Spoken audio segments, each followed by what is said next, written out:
আজ আমি বানাবো গন্ধরাজ কাতলা। বাড়িতে থাকা উপকরণ দিয়ে বানাচ্ছি। তো কাতল মাছগুলোকে প্রথমে লবণ আর একটু গ্রেট করে নিয়েছিলাম গন্ধরাজের খোসাটা, আর একটু লেবুর রস দিয়ে ভালোভাবে মাখিয়ে 10 মিনিট রেখে দেবো।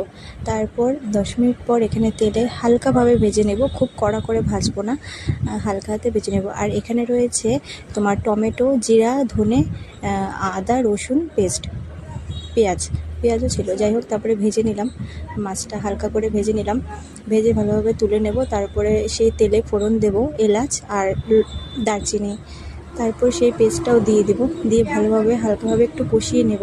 কষিয়ে তারপর এখানে রয়েছে তোমার কাজু বাদাম আর হচ্ছে টক দই, আর একটু খোসাটা পেস্ট করে দিয়ে দিয়েছিলাম গন্ধরাজ লেবুর। যাই হোক, সেটাও ভালো দিয়ে দিলাম তেল ছাড়ার পর। তারপর এটা ভালোভাবে খুব সুন্দর করে কষাতে হবে।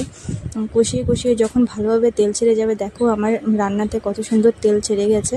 তারপর সেখানে একটু জল দিয়ে দিলাম। তারপর মাছগুলো একে একে দিয়ে দেবো।